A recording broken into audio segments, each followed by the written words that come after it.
Daniel never planned to take that road. He would repeat this sentence many years later every time someone asked him about the forest asterisk. At the time, it felt like a simple decision, a minor change in direction suggested by an old map and a fading GPS.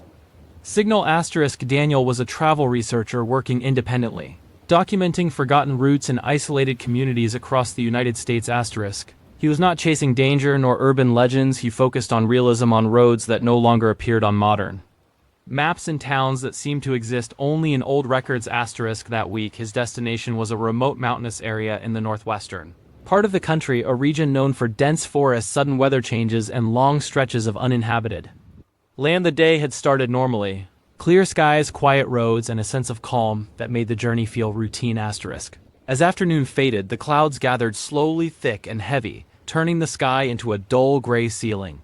Asterisk radio signals weakened then disappeared, phone service vanished without warning. The GPS froze, then redirected him to a narrow forest road marked as passable. He hesitated. Turning back meant losing hours in daylight. Continuing meant trusting a road that looked barely used. He chose to continue, telling himself it was only a few miles. The forest closed in almost immediately. Tall trees rose on both sides, their branches twisting together overhead. The road narrowed. Light faded faster than expected asterisk, the sound of wind moving through the trees created a constant low hum. Rain began suddenly, heavy and cold asterisk. Wind pushed against the car violently. Visibility dropped to almost nothing. The headlights illuminated only wet asphalt and dark tree trunks rushing past asterisk.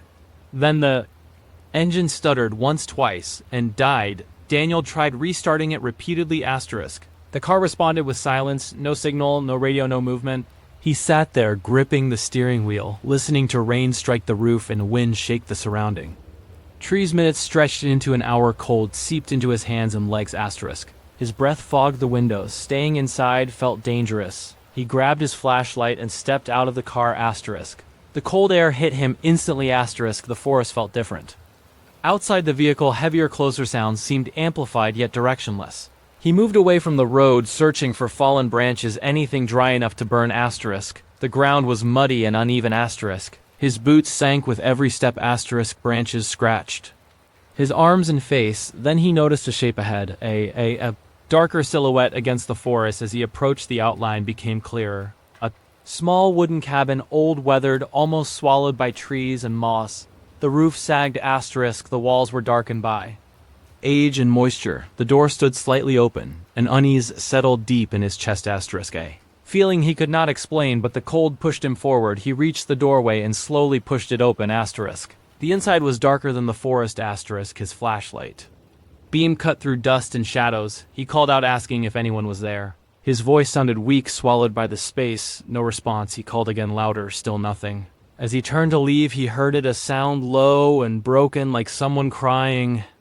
Quietly, trying not to be heard, Daniel froze. The beam of the flashlight shook in his hand. The sound came from deeper inside the cabin. In that moment, standing in the doorway, soaked, cold, and shaking asterisk, he realized this journey had crossed a line asterisk, and whatever waited inside that cabin would follow him long after the forest was gone asterisk. Daniel stepped further into the cabin, the wooden floor creaking softly beneath his weight. The sound seemed too loud in the silence. The flashlight beam moved slowly across the walls, revealing old furniture, broken chair stains he could not identify, and marks on the wood that looked like they had been scratched again and again over many years. The crying sound returned closer. Now clear it was coming from the far side of the cabin, near a narrow window reinforced with rusted iron bars asterisk. As he moved toward it, the wind outside howled louder, shaking the structure. Rain leaked through cracks in the roof, dripping steadily onto the floor. Then suddenly something moved near the window, and Daniel stopped breathing asterisk. A woman appeared slowly from the darkness, pressing her face against the glass. Her hair was tangled, wet, clinging to her skin, her eyes wide, filled with fear. Her mouth was sealed tightly with layers of old tape. Her hands were bound behind her back, with rope cutting into her wrists. She struggled to lift herself higher, standing on something unseen beneath the window asterisk. She made muffled sounds, shaking her head violently. Then through the tape came broken whispers, barely audible. Help me, please, help me asterisk. Daniel rushed closer, his heart pounding so hard it hurt his chest. He could see now that the window was shut, tight iron bars running vertically across it, leaving only a narrow gap barely wide enough for a hand. The rain streamed down her face, mixing with tears asterisk. He He hesitated for only a second, then reached through the gap, carefully touching her arm. She flinched but did not pull away. He peeled the tape from her mouth, slowly, afraid to hurt her skin. She gasped for air, coughing quietly, then whispered, "What are you doing here?" "You have to leave." Daniel asked her what happened, his voice shaking. She told him that she had been taken by people she did not know, faces she could not remember, voices she still heard at night. They brought her here days ago, maybe longer. She was not sure. Time felt wrong in this place. They tied her up. They left her by the window. Sometimes someone would come, sometimes no one would come. He asked who they were, and she shook her head, saying she never saw them clearly. Only shadows, only boots, only hands grabbing, pulling, dragging her through the forest at night. Daniel looked at the window again. It was locked tightly from the inside. The bars were bolted. Deep into the wood, there was no sign of forced entry. No way she could have been put there recently, unless someone knew this place well. The woman began to tremble harder, telling him she heard the forest move at night. She heard footsteps circling the cabin, whispers coming from the trees, calling her name, calling his name. Even before she knew him, she told him they knew he was coming.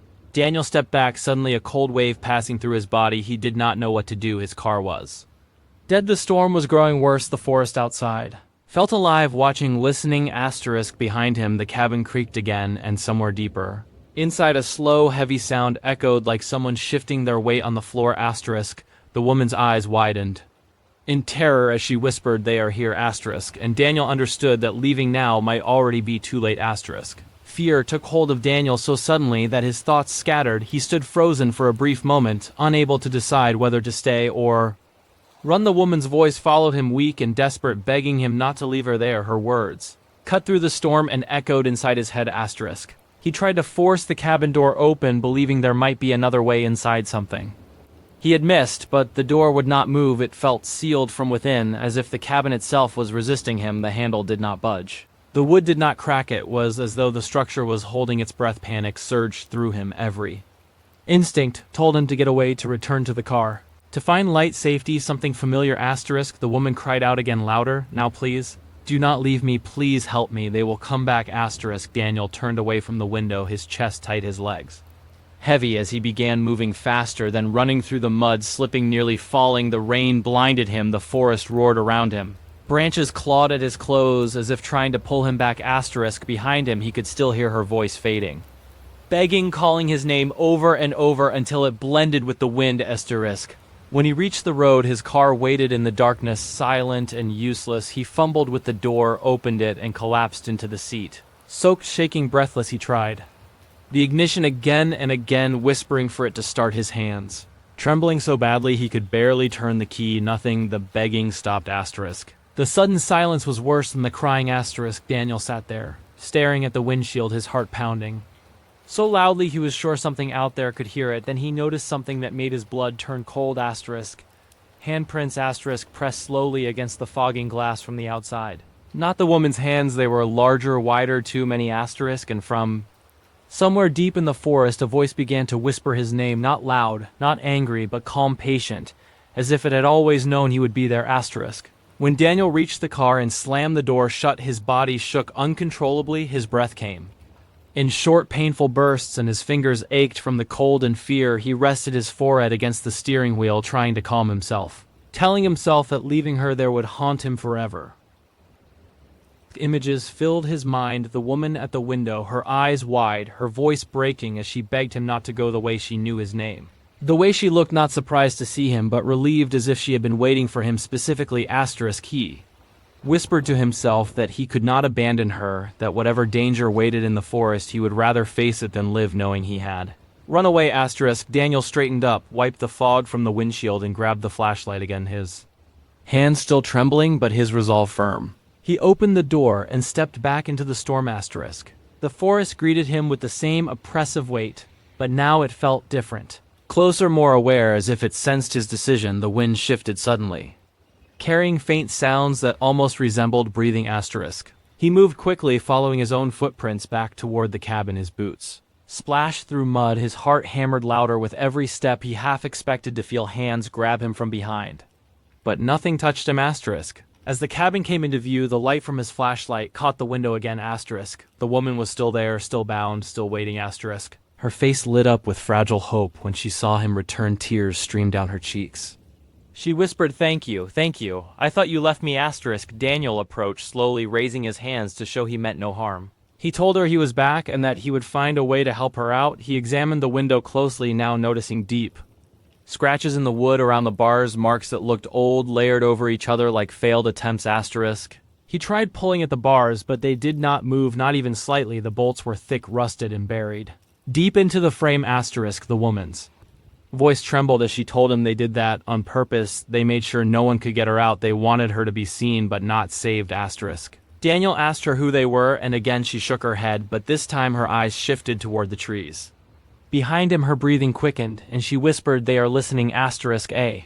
Sudden sound echoed from inside the cabin, a slow, deliberate footstep, then another, the floorboards groaned under unseen weight asterisk.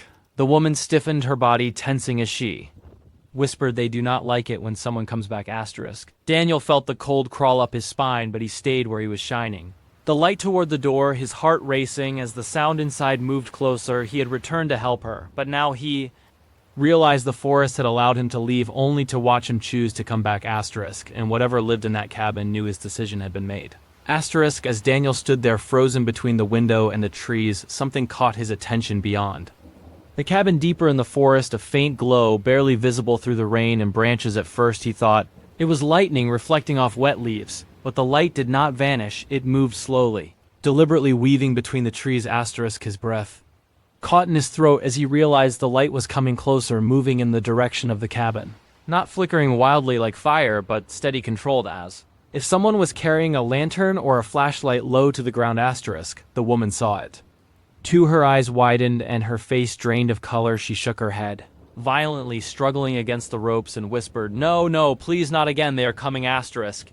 Daniel turned his body slightly, trying to see more clearly. The rain made everything blur, but the light was unmistakable now, a single pale beam cutting through the darkness, stopping, then moving again, stopping as if whoever carried it was listening.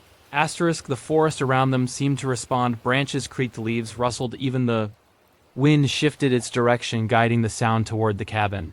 Daniel felt exposed, standing there, illuminated by his own flashlight. He switched it off, instinctively plunging himself into near total darkness asterisk. The distant light paused, then slowly adjusted its path, angling directly toward where the cabin stood asterisk. The woman began to sob quietly, her shoulders shaking. She told him they always come like this, slowly, never rushing, never speaking until they are close enough. She said they do not like witnesses, they do not like choices asterisk. Daniel backed away. A step, his foot sank into the mud, making a soft sound that felt impossibly loud.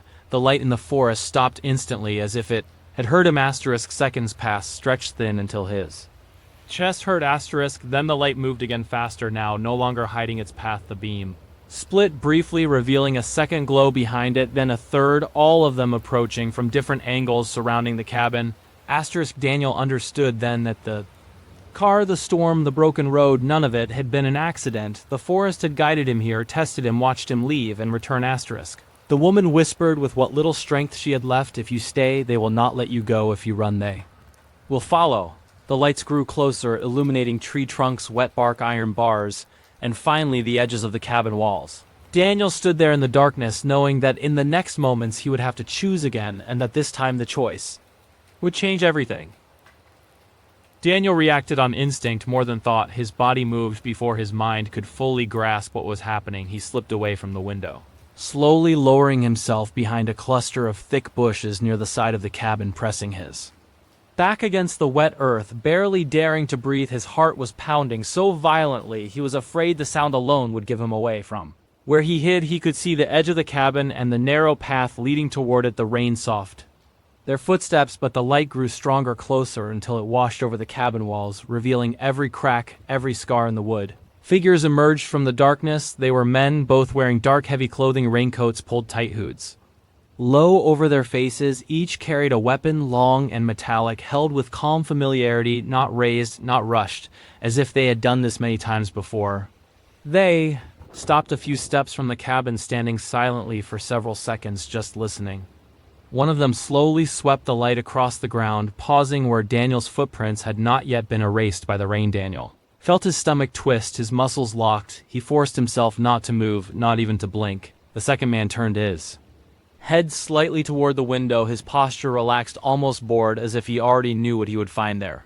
Woman inside the bars saw them and went completely still. Her crying stopped, her face went blank, drained of all expression. She did not scream, she did not beg anymore, she only whispered something Daniel could not hear. Her lips moved slowly, as if repeating a familiar sentence. One of the men spoke, his voice low, calm, almost gentle. He told her it was time, that she had done well, that someone had come just like they hoped. Daniel felt a wave of confusion and horror wash over him. His mind struggled to understand her earlier fear, her pleading, and now this strange silence. The man with the light turned suddenly, scanning the bushes. His beam passed inches from Daniel's face, illuminating leaves, mud, and rain-soaked ground. Daniel closed his eyes for a fraction of a second, certain he had been seen, but the light moved on. The second man stepped closer to the cabin door, testing it lightly with his hand, as if confirming something. Then he nodded once. From inside the cabin came a sound, not footsteps, not breathing, but something heavier, slower, like something shifting its weight deeper within the structure. The wood creaked.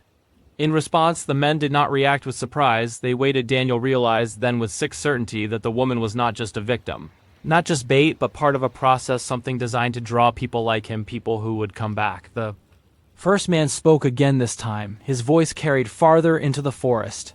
As if addressing someone unseen, he said he chose to return. Second man smiled faintly. Daniel stayed hidden, shaking, soaked to the bone, knowing that whatever happened next would decide whether he would ever leave that forest alive. From his hiding place, Daniel watched carefully, forcing himself to stay calm despite the terror tightening his chest. The two armed men moved with practiced ease, confirming what he slowly began to understand. They were not hunters of the forest, nor shadows born from the storm. They were human, the same people who had taken the woman and brought her here. One of them set a bag down near the window, pulling out wrapped food and a bottle of water. He slid them carefully through the narrow gap between the iron bars, as if repeating a routine. The woman leaned forward, slowly accepting the food with shaking hands. She avoided looking at them, her eyes fixed somewhere beyond the trees, her earlier fear now replaced by a hollow emptiness. The second man stood guard, his weapon resting against his shoulder, his light sweeping the forest lazily, not searching, but watching, waiting, listening. Daniel noticed how relaxed they were, how certain they felt that nothing would happen here, not tonight.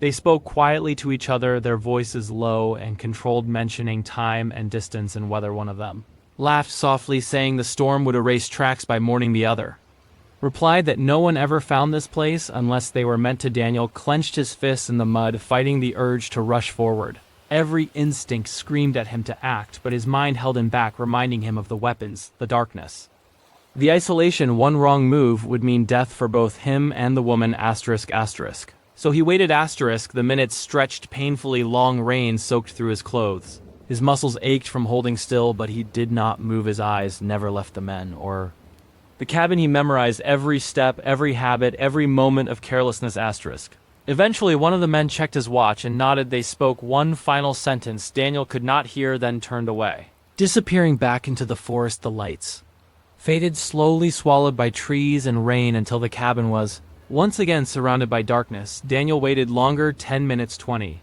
until the forest returned to its uneasy silence. Only then did he move. He crawled out from his hiding place. Every sound felt dangerously loud. His heart pounded as he approached the window again. The woman lifted her head when she saw him, her eyes widening with a mixture of hope and disbelief. Asterisk. He whispered that he waited, that they were gone, that he would get her out. He examined the bars again, this time more carefully, noticing that one bolt was older, more rusted, weakened by years of moisture. He searched the ground, finding a heavy stone, and wedged it carefully against the metal. Asterisk. The woman held her breath as he pressed with all his strength. The bar groaned slightly, a sound that felt deafening, but it moved just enough. Daniel felt a surge of hope for the first time that night.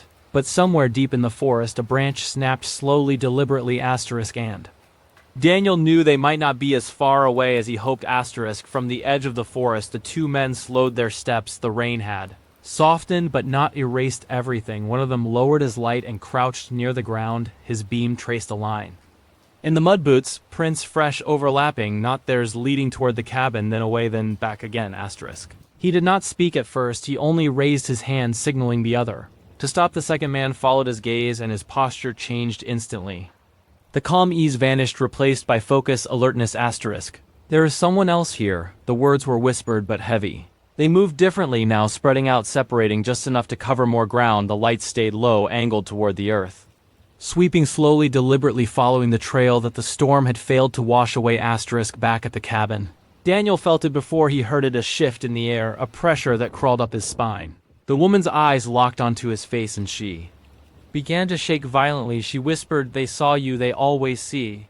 Daniel froze, listening. From far away, a faint crunch of leaves, then another, closer this time, measured, careful, no longer careless footsteps. The search had begun. The lights reappeared between the trees, not rushing, no shouting, no panic, only patience. They knew whoever was here had nowhere to go. The road, the broken car, the storm, the forest, all worked in their favor. Daniel pulled his hand away from the bar. The faint hope he had felt moments ago collapsed into fear. He knew now he could not free her in time, not before they returned. He motioned for her to stay quiet, pressed a finger to his lips, then backed away, slowly slipping again into the shadows. His body screamed to run, but his mind knew running would leave a clear trail. The men moved closer, one circled wide, scanning the bushes, the other headed straight for the cabin, checking the door, the window, the ground beneath it. The woman lowered her head, pretending weakness, silence, obedience, the role she had learned too well. Daniel held his breath as the beam of light passed over the spot where he had just been seconds earlier, illuminating the stone, the bent bar, the disturbed mud. A low chuckle broke the silence. He tried to help, one of them said quietly. The other replied, "Then he is still close." The lights split again, one moving deeper into the forest, the other angling toward the road, toward the car. Daniel realized with dread that they were not just hunting blindly. They were thinking, anticipating, trapping, and somewhere between the trees. The storm seemed to quiet, as if even the forest was listening, waiting to see whether he would survive the night.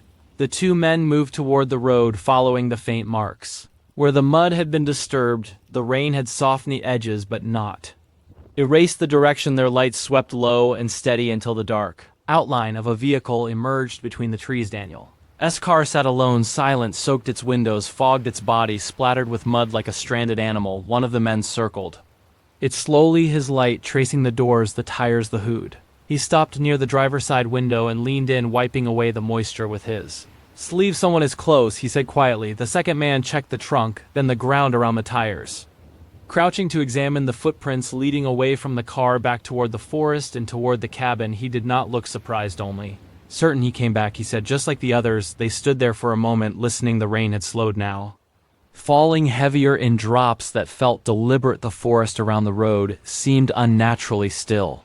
The first man reached into his pocket and took out a small device, switching it on. A faint tone filled the air, not loud, but sharp enough to cut through the quiet. The sound echoed strangely between the trees. From far away near the cabin, the woman stiffened when she heard it. Her breathing changed. Her eyes darted toward the darkness. She whispered, "They are calling it awake." Daniel hidden deeper in the forest felt the vibration more than the sound, a low hum that made his teeth ache. He pressed himself against a tree, holding his breath as the light from the road shifted. One of the men spoke again, louder now, not shouting but confident, knowing the forest would carry his voice. "You should have left," he said. "Now stay where you are." They split up once more, one staying by the car, the other moving back toward the cabin. His light cutting a slow path through the trees. Daniel realized with sinking dread that they were no longer searching blindly. They were controlling the space, closing exits, guiding him without chasing.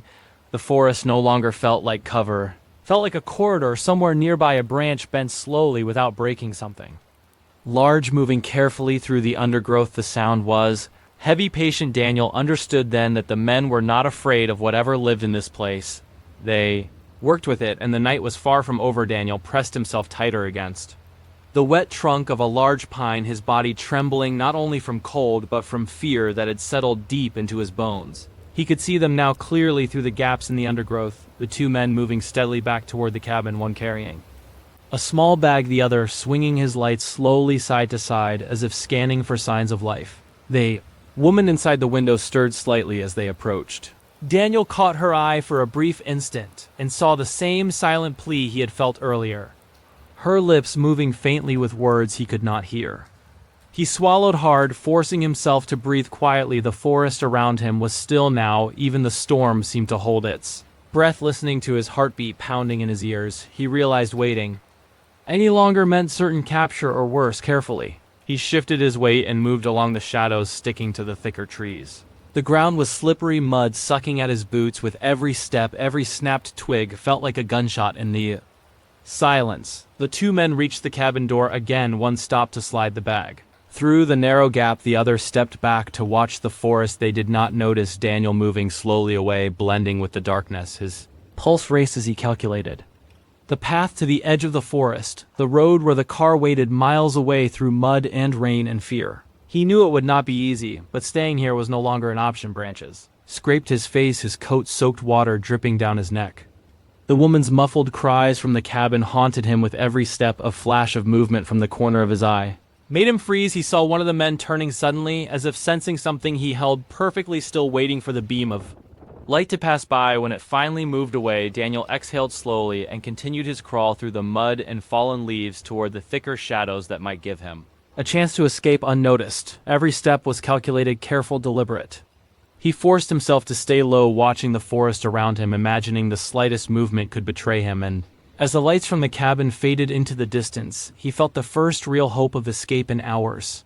But deep in the forest, something watched him, a heavy presence moving silently without rustling leaves or snapping branches. He did not see it, but he felt it following every step. Daniel knew then that escaping the men might not be the end of the danger. The forest had its own will, and it had marked him. Daniel ran blindly through the forest, his mind overwhelmed by fear and exhaustion, his legs moving faster than his thoughts could keep up with the pounding of his heart. He did not know where he was going, only that he had to put as much distance as possible between himself and the cabin and the men who had kidnapped the woman. The forest seemed endless, each tree a silent witness to his flight, each shadow a potential threat waiting to strike. The rain had stopped, leaving the ground slippery and uneven.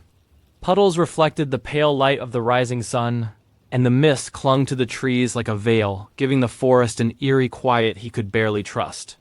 He stumbled over roots and rocks, scraping his hands and knees, but he did not stop. Every step he took was a desperate attempt to survive, to escape, yet he had no plan. No clear direction, only instinct. Hours seemed to pass as he pushed through the dense undergrowth. Sunlight finally pierced the canopy in thin golden beams, yet it did little to ease his fear. The forest remained alive with noises, the distant crack of branches, the rustle of leaves. Birds startled into flight, but Daniel's mind was too occupied with the thought of the men returning, searching for him and finding him trapped. He stopped briefly to catch his breath, leaning against a massive oak, his chest heaving. Sweat and rainwater ran down his face, mingling with mud. For a moment he thought he could hear the faint echo of footsteps following him, though the sun was rising and the storm was gone. Perhaps it was only his imagination, his nerves frayed beyond repair. Daniel had no idea how long he had been running or how far he had gone. The forest stretched endlessly in all directions. He realized he had left the road far behind, and the car was just a memory now, a distant hope. The rising sun revealed a mist that clung to the ground, making the forest look even more impenetrable, almost unreal. As he moved forward, each step careful yet frantic, he became painfully aware that he was alone in the heart of the wilderness. Every noise seemed magnified, every shadow seemed to move with intent, and yet deep inside he knew he could not stop. Stopping would mean surrendering to the unknown, surrendering to the forest that had already claimed too much of his night. He had no plan, no idea which way would lead him out. The sun rose higher, burning slowly through the mist, and Daniel remained in the middle of the forest, surrounded by towering trees, mud, and the heavy presence of a place that seemed to watch him with every heartbeat. He ran again, knowing instinctively that the forest itself was testing him, that it had marked him, and that the men, the forest, and whatever else lurked within it were still out there, waiting. Daniel wandered through the forest in a dizzying spiral, branches slapping his face, mud sucking at his boots, and every step feeling like it brought him back to the same spot. No matter which direction he ran, twisted, or turned, the towering trees seemed to bend around him, funneling him back to the heart of the forest. His lungs burned, and his mind spun with exhaustion and fear. Hours passed, or maybe minutes. It was impossible to tell, and when he finally slowed, gasping for breath, he realized with a sinking dread that he was once again near the cabin. The familiar outline of the trees, the muddy clearing, Even the broken fence post he had passed earlier, all of it looked the same as if the forest refused to let him leave. He approached cautiously, flashlight in hand, every nerve screaming at him to stay alert. The cabin, however, was different. Silence hung in the air, thick and unnatural. The window where the woman had been trapped was empty. No muffled cries, no movement behind the iron bars, nothing but the pale glow of the morning sun filtering through the trees. The door was closed tightly. No signs of recent disturbance. The muddy footprints of the men, the marks in the dirt, all had vanished, erased by the rain, or perhaps intentionally by the forest itself. Daniel took a cautious step closer, then another, scanning the shadows around the cabin. Everything was still. He called out softly, his voice barely more than a whisper, asking if anyone was there. Silence answered him. The only sound was the wind moving through the leaves and the faint drip of water from the roof. For the first time since nightfall, a strange unease settled over him, not fear of capture, but the eerie certainty that the cabin had been emptied, that something or someone had moved the woman, or perhaps she had escaped in a way he could not comprehend. Daniel realized then that the forest was not just a place of hiding, but of control. It had trapped him, tested him, and now it offered no answers. He was alone, yet the weight of unseen eyes pressing from the trees made him feel as though he had never truly left the cabin at all. Daniel sank to his knees in the mud, the weight of exhaustion pressing down on him. His chest heaved and his breath came in short, ragged gasps. Every direction he looked seemed the same, towering trees, shadows that merged together, and the faint glimmer of sunlight filtering through the dense canopy. He felt utterly lost, as though the forest itself had folded in on him, trapping him in a labyrinth with no exit. He rubbed his eyes and tried to calm his racing mind, but every step, every glance around him only reinforced the cruel realization he had no plan. The more he moved, the more he seemed to circle back to the same places. The cabin, the clearing, the broken fence, post-familiar landmarks mocked him, as if the forest was playing with him, bending reality to confuse him further. The silence was oppressive, broken only by the distant drip of water from leaves and the occasional creak of a branch swaying in the wind. He called out softly, hoping for some sound, some response from the woman, but only the echo of his own voice returned. The emptiness pressed against him like a living thing, cold and heavy, and he could feel despair seeping into every fiber of his body. For a moment, he considered collapsing entirely, letting himself sink into the mud and surrender to the forest. The thought of the woman trapped somewhere unknown spurred him to push back against the despair, but even that determination felt faint and fragile. Every instinct screamed that he was alone, that he had wandered too far, that the forest had already won. Daniel stumbled forward, uncertain, twisting between the trees, glancing over his shoulder repeatedly. He felt eyes on him, not human, not menacing in a conventional way, but watching, observing, waiting. He couldn't see anything, couldn't hear anything beyond the usual forest noises. Yet the feeling of being followed was undeniable.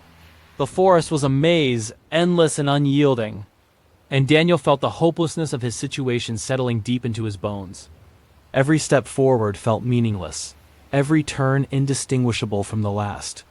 The path was gone, erased by rain and mud and the endless shadows, and yet, despite the crushing despair, a small, stubborn thought persisted in the back of his mind. He could not give up entirely. Even lost, even alone, he had to keep moving. If there was even the slightest chance to find the woman, he had to follow it. No matter how faint, no matter how hopeless it seemed, the sun had begun its slow descent, casting long shadows that stretched like dark fingers between the trees. Daniel's stomach growled painfully, reminding him that he had eaten nothing since the previous morning. His throat was dry, his lips cracked, and every step felt heavier than the last. He had been wandering for what felt like an eternity, circling endlessly through the forest, the trees all blending into one indistinguishable maze. His phone lay useless in his hand, the screen dark, showing no signal. No calls, no messages, no GPS, nothing. He had tried repeatedly, pressing buttons, moving to higher ground, even climbing a tree briefly, but it was as if the forest itself had swallowed every signal. He realized he was completely cut off from the outside world. The air was thick and humid from the lingering rain, carrying the smell of wet leaves and mud, and with every step fatigue gnawed at him. His legs ached, his back throbbed from constant twisting and running, and the weight of despair pressed on his chest like a stone. He stopped briefly in a small clearing, leaning against a tree, trying to gather his strength. The forest was eerily quiet now. The birds had gone silent, and the wind barely stirred the branches. He felt utterly alone, utterly vulnerable. As the sunlight dimmed and the shadows deepened, a shiver ran down his spine. The forest seemed darker now, denser, almost alive with intent. Every crack of a branch, every rustle of a leaf made him jump, and he realized that the forest itself was watching him. He tried to force a plan into his exhausted mind, any plan, but nothing came. He had no map, no compass, no knowledge of the area except the vague memory of the cabin. Hunger and thirst were gnawing at him, sapping his strength, and the realization hit him with cold clarity. If he did not find water, shelter, or food soon, survival would become nearly impossible. Yet even in that crushing despair, a stubborn spark remained inside him. The thought of the woman, trapped somewhere in this forest, kept him from giving in completely. Even weak, starving, and disoriented, he knew he had to keep moving, searching, somehow surviving until he could find her. The sun touched the horizon, turning the sky a pale orange that quickly faded into the gray shadows of twilight. Darkness was coming fast, and Daniel felt the first true pangs of fear since the storm had ended. Alone, hungry, cut off, and trapped in the heart of the forest with night approaching. As the twilight deepened and shadows swallowed the forest, Daniel paused, straining his ears. The hunger, thirst, and exhaustion gnawed at him, but suddenly, a faint sound cut through the oppressive silence. A muffled cry, distant yet unmistakable. His heart leapt. He froze for a moment, listening carefully. It was weak, strained, and carried over the damp earth like a fragile thread reaching toward him. Daniel's pulse quickened. Could it be her? After hours of wandering, after a night lost in the labyrinth of trees and mud, the possibility that she was still alive and nearby filled him with a desperate surge of hope. Cautiously, he began to move in the direction of the sound, stepping lightly over roots and puddles, his ears straining for any repetition of the cry. The sound came again, slightly clearer this time, as if guiding him. He whispered her name softly, almost afraid to break the fragile connection the forest allowed with every step. Daniel's mind battled exhaustion and fear, but he forced himself onward. The forest seemed alive around him, the darkness thick, every shadow a potential threat. Yet the faint cries pulled him forward like a lifeline. He stumbled over a fallen branch, nearly losing his balance, and the sound of his own movements seemed deafening in the stillness. Then, through the gloom, he saw a small clearing illuminated by the last rays of the setting sun. There, in the distance, a figure crouched near the ground. Bound and shaking. It was her. Tears welled in his eyes as he approached carefully, every instinct alert to the possibility of danger. She looked up at him with recognition, relief flooding her features, but her voice was weak when she whispered, "Daniel, I thought I would never see you." He nodded, his own voice trembling, assuring her that he was here now, that he would get her out, that she was not alone. Yet even as hope returned, the shadows of the forest deepened, and Daniel knew that their ordeal was far from over. The forest had watched him, tested him, and the men, if they were still out there, were only one part of the danger that awaited. He took a deep breath, readying himself to untie her, while keeping his senses alert to every sound, every movement. The sun had set and night was fully upon them, bringing the forest alive with secrets that Daniel could not yet see. Daniel's hands shook as he knelt beside her, fumbling with the ropes that bound her wrists and ankles. The forest around them was silent, the last light of the sun fading, casting long shadows that seemed to reach for them. Hunger and exhaustion clawed at his body, but adrenaline pushed him forward. He could not fail her now. Slowly, carefully, he worked the knots free, whispering reassurances as he did so. The woman's eyes followed his every movement, filled with a mix of fear, relief, and disbelief. Her hands trembled as they touched the ropes, and finally, with a quiet snap, the last binding fell away. She rubbed her wrists, then looked at Daniel and whispered, her voice barely audible over the rustle of the trees, "Thank you, I thought no one would come." He nodded, feeling a surge of hope and determination. "We have to move now," he said. "Stay close to me and don't make a sound." Together they moved through the forest, staying low, slipping between shadows, careful not to leave any trace that could give them away. Each step was slow but deliberate, every branch and root a potential trap. The forest seemed to hold its breath around them, and Daniel could feel every heartbeat, every rustle of leaves, as if the trees themselves were testing their resolve. Hours passed, or perhaps minutes. He could not tell, but gradually the clearing that led toward the outer edge of the forest came into view. The air grew lighter, less oppressive, and a faint glimmer of moonlight guided their path. The woman stumbled at one point, her strength failing, and Daniel caught her, holding her close as they continued. Neither spoke much, but the presence of the other gave them courage. They were not yet safe, but they were moving, escaping the labyrinth that had trapped them for so long.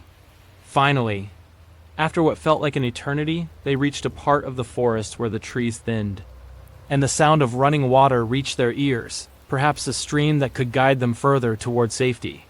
Relief washed over them both, mingled with exhaustion. But the knowledge that they had survived the night and escaped the men who had taken her made every step worth it. Daniel glanced at her, seeing the weariness in her eyes, the dirt and mud covering both of them, yet also the flicker of hope and gratitude. For the first time since the ordeal began, he allowed himself a small, quiet smile. They were free for now. Daniel helped the woman slowly rise to her feet, supporting her as they moved toward a small rise in the forest floor. The shadows were deep and the darkness seemed to thicken around them.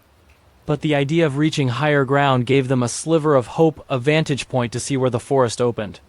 To find a path or glimpse any approaching danger, they climbed cautiously, every branch and loose rock threatening to betray them. The woman stumbled once, and Daniel caught her just in time, whispering reassurances, his heart pounding from both fear and exertion. Sweat mixed with the grime of the day, their clothes soaked, but the promise of a better view spurred them onward. Finally, they reached the top of the small rise, and Daniel crouched, scanning the surroundings.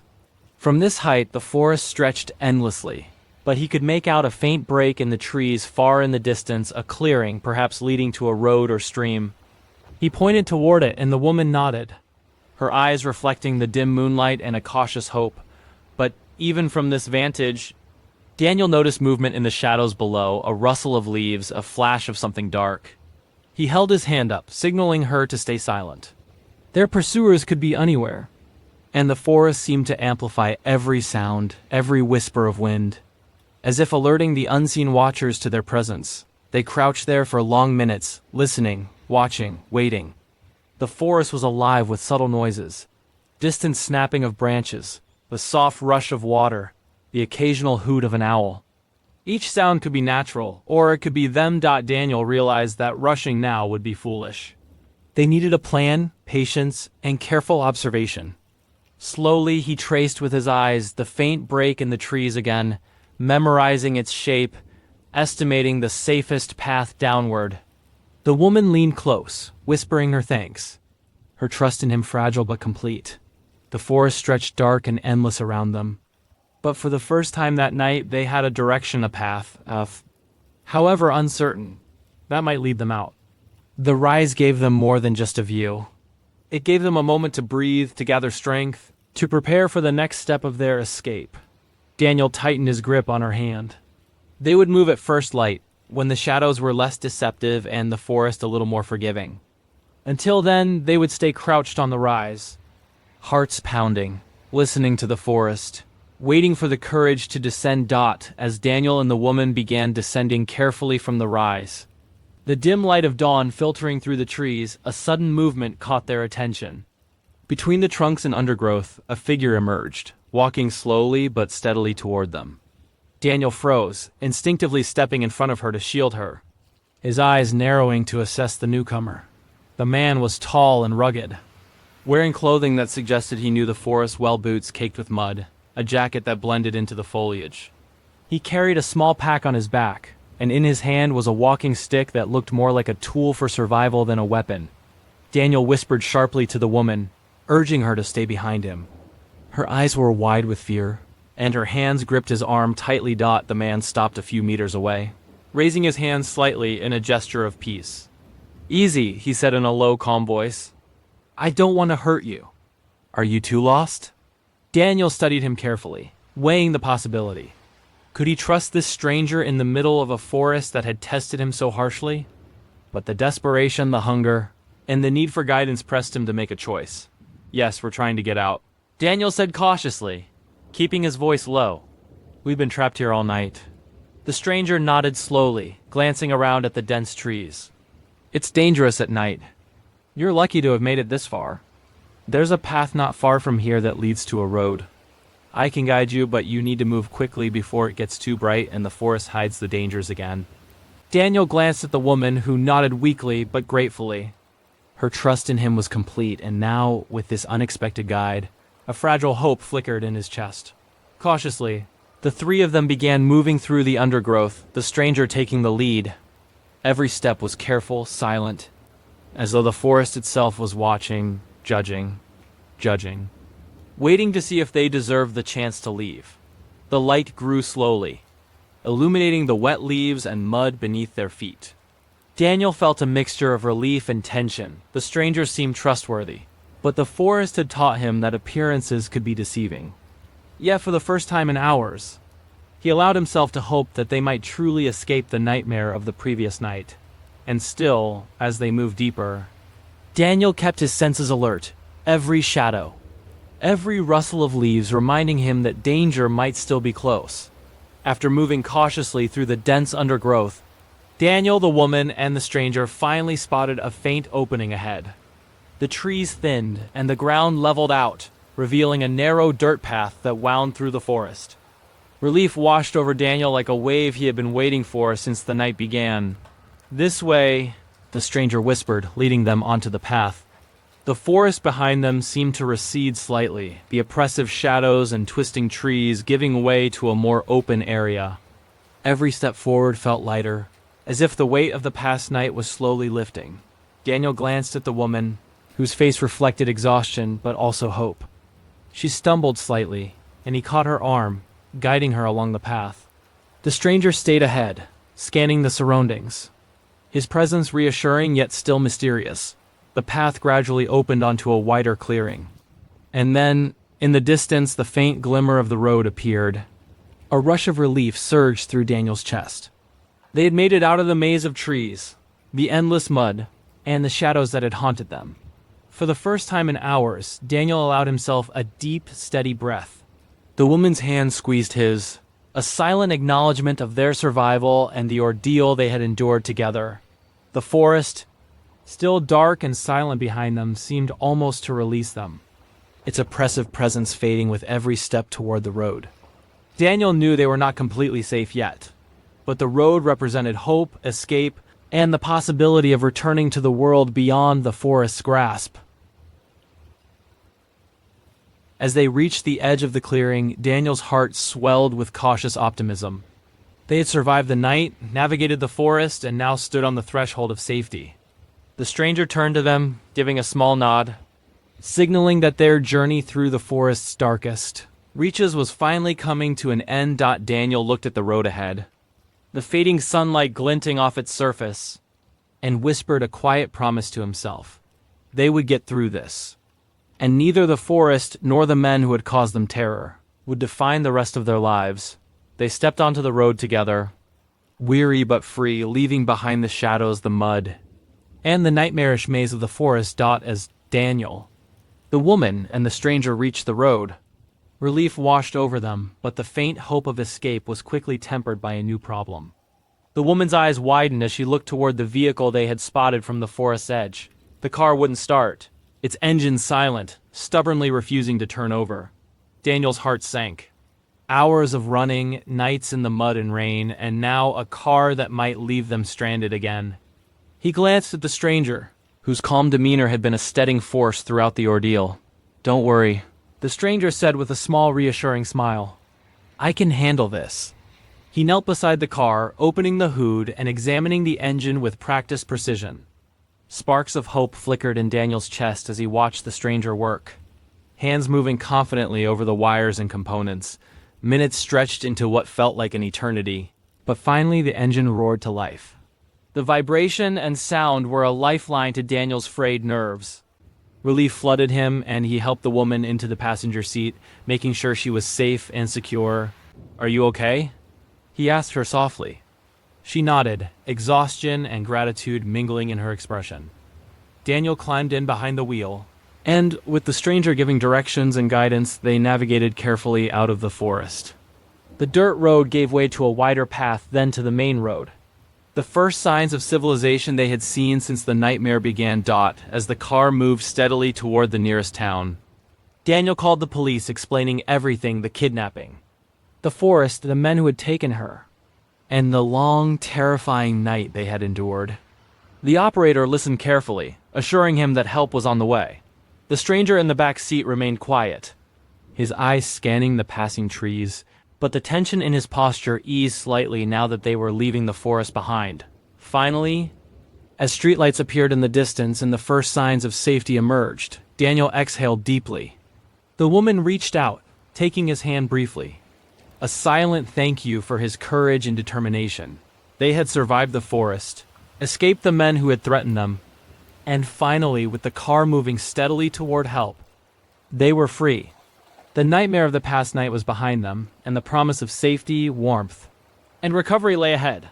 When they finally reached the police station, Daniel and the woman stepped inside, exhausted but relieved, expecting to finally find safety and answers. Officers quickly took them to a private room, offering water and warm blankets. As the woman recounted the terrifying events, the story began to unfold in ways she could hardly believe herself. The men who had captured her, the kidnapping, the forest ordeal, all of it was connected to someone she trusted. The police revealed something shocking. The men she feared were not strangers sent randomly. They had been hired. And the person behind it all was her own husband.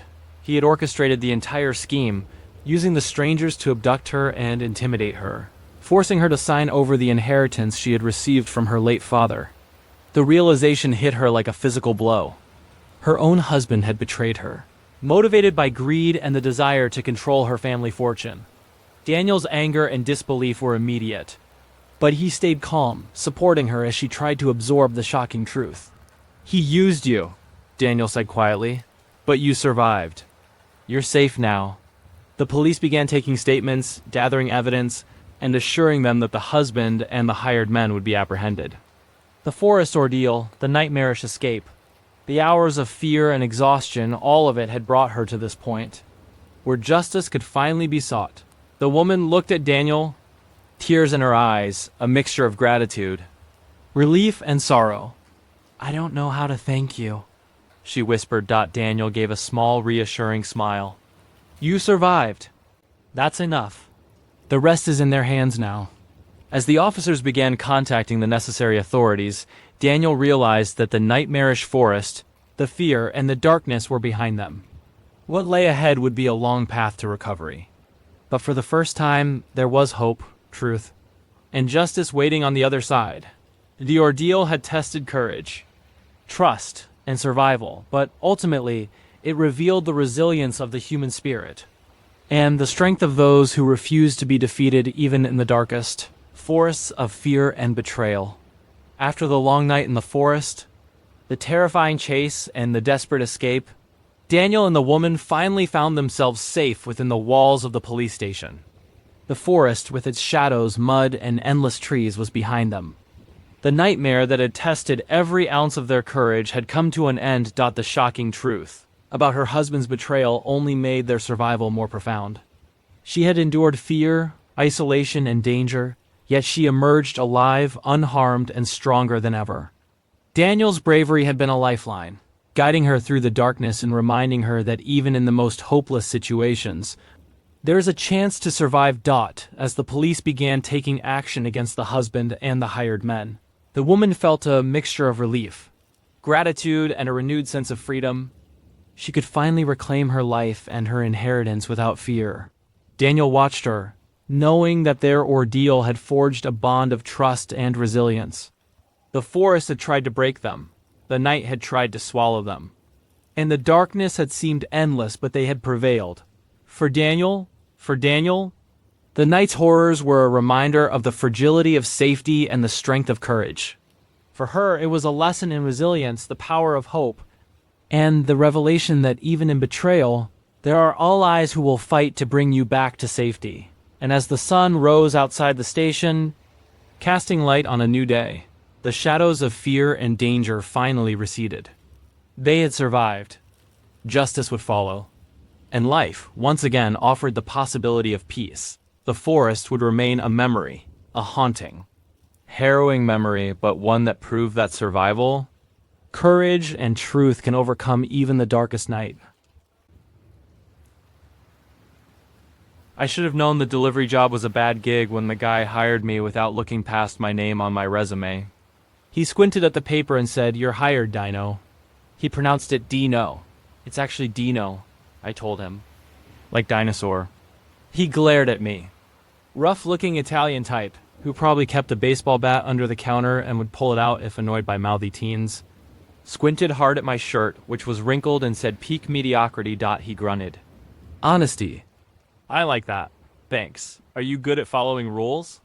I am mediocre at there are some rules you have to follow. For safety. Others I can let slide. I don't give a damn if you smoke weed in the car or show up a few minutes late. But if a rule is written on a red flag on the box, you follow it.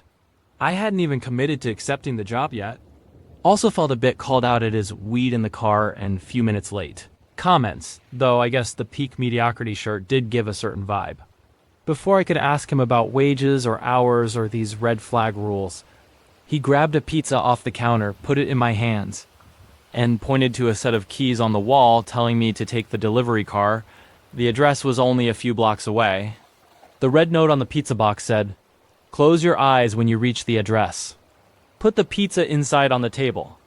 Do not open your eyes." In his hand, the boss was holding a $50 bill. He held my gaze, the bill held toward me. I looked at him, looked at the red flag, looked at Bill. I took the bill. "Got it," I said. Eyes closed when I arrive. No problemo. It turned out to be a big problemo. The address was so close, I didn't even really need the delivery car. Though I took it anyway because he said it was tricky to find, but the car's GPS would help. Even so, I circled the block 3 times before the house seemed to materialize out of the dark, like I just overlooked it before.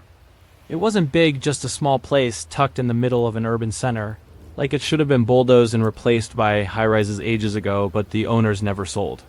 I walked up the gravel walkway to the front door and put on a blindfold to help me obey the instructions. Then knocked, keeping my eyes closed beneath the blindfold. "Hello?" said a little kid's voice as the door opened. "Pizza delivery," I said. "Oh, great. Thank you." I waited for the child to take the pizza, but it was still in my hand. I frowned. Why are you wearing a blindfold?" asked the kid. Boy or girl, I couldn't tell. The high-pitched voice sounded about 8 years old. "Because I want to," I said. "Why?" "Trade secret." "Are you going to take this pizza or what? Can you put it on the table?" I was about to ask the kid to just take it when I remembered that putting the pizza on the table was part of the instructions. I considered just opening my eyes and forgetting the rules. But I was being paid $50 to follow them, so I said, "Okay, can you tell me which way the table is?" "It's straight ahead of you." I almost tripped stepping inside over the threshold, but caught myself and moved forward, feeling around awkwardly while the kid giggled and said, "Warmer, colder, colder, warmer, hot." And then when I ran into a wall, "Just kidding, it's to your left, no other left." This fucking kid. I cannot tell you how badly I wanted to open my eyes. It felt incredibly silly, holding them shut the whole time. Finally, I found the fucking table and set down the pizza. But by now, I'd lost sense of direction. I inwardly groaned as I heard myself ask, trying not to let my exasperation show, "Which way is the door?" The kid giggled, more groping around in the dark to the constant teasing and the demand I just peek and look around. I was seriously tempted, but by this point, it was just a battle of wills. I spent 5 minutes uselessly following the kid's circular directions before I wised up and went straight until I hit a wall, then groped along it until I found a door. The door opened to another room in the house. I could tell because the carpet continued inside. and also by the smell, which was sour rotten. Just a whiff was enough for me to shut the door and wrinkle my nose. I continued to feel along the walls, and finally I found the door to the fresh outdoor air. I was stepping down when, wait, I forgot. Mom and Dad said to give you a tip. A tip. Greed waged a battle against better judgment. As anyone who knows me can guess. Greed won handily. I turned back around and held out my hand. Here, said the kid. I felt a crumpled bill graze my fingers, but it fell to the ground. Oops, said the kid, as I swore and dropped down. Feeling around, I grabbed the bill, quickly pocketed it, and felt my way out of the house. Bye, said the kid. Enjoy your pizza. Thanks for the tip, kiddo, I said. Then I turned away, taking several steps before opening my eyes to the street and running. Took off my blindfold, dove into my car, and sat there panting, wondering what the hell had just happened. The kid. The moment the kid dropped the cash. I'd bent down to snatch it, feeling around on the carpet. But just for a split second, in reflex, my eyes had opened behind the blindfold. Just enough for me to see through a gap beneath the bottom of the cloth, and I'd glimpsed the crumpled bill next to. The hairy toes and large foot of an adult man, not a 7 or 8-year-old child. I'd shut my eyes while the kid voice came out of whatever adult body that was and said, oops, and I pretended to still be blind. When I got back to the pizzeria, I finally checked the wadded up bill, and it was a 20. $70 total, and I'd spent about half an hour, though it had felt like a lot longer that I was playing blind man's bluff with that fucking kid. Man, the boss said, next one's ready for you, without looking up from the dough he was kneading. And I just stood there, staring at the pizza on the counter with the slip of paper on top of it. At my prolonged silence, he finally glanced over and gruffly said, You followed the rules, right? Yup-ish. The fuck's a yup-ish? He glared. You either did or you didn't. These rules what happens if you don't follow them. I asked. He sighed. Go home. Wait. Go home. I can't have employees who can't follow simple... I followed them. It's just a question. I'm just wondering, why the odd rules? Why you had me deliver a pizza to a little kid while keeping my eyes closed? Instead of answering my question, he heaved a long sigh, shook his head, and said, Dino. Let me tell you about the last pizza delivery gal I had. She had a delivery to an apartment. Simple rules. Door will be unlocked. Leave the pizza on the coffee table. Touch nothing. Take nothing. But she took something... So she stole? I said. From this apartment? Yeah, I guess you could say that. He looked a bit deflated. She didn't mean to, but that's how the client took it. Anyway, she doesn't work here anymore. The way he said, doesn't work here anymore, was the way you'd say, my condolences. I was gonna ask him more, but he gruffly turned his back and grabbed his shirt off a rack and handed it to me. Your uniform, since you're determined to stay. It's an extra large, but an oversized shirt is probably okay for a tomboy like you, yeah? I'm not a tomboy. People mistake my lack of fashion for tomboyishness, but in fact I am just much too lazy to perform femininity. I pulled the oversized t-shirt on over my peak mediocrity shirt, and I could have fit 3 of me comfortably in here. The boss gave me a thumbs up and lied that. I looked great and handed me the next pizza and said, Just pay attention to the red flags. Pays good. You can last a long time here. But you gotta follow the rules. I looked at the pizza box. On it was a red flag with the simplest of instructions. Door will be unlocked. Leave the pizza on the coffee table. Touch nothing. Take nothing. The job that got the previous girl fired? Challenge accepted. Mainly due to the $100 that was also in his hand. And the fact the address was only a 15-minute drive. While driving, I had some time to reflect on my life choices. And on whether accepting this sketchy gig was really a good idea. Not that I had many options. With rent due and my parents telling me they couldn't keep sending me money if I couldn't keep a job. If you're wondering why anyone is named Dinosaur, because yes, that is my full name. Dino is a nickname. It's because my parents are hippies who believe kids should decide their own identities and asked me at age 4 what I wanted to be called. Honestly, when I chose the name Dinosaur, that should have been an indication to my folks that I am not up to the task of making my own decisions and living with them.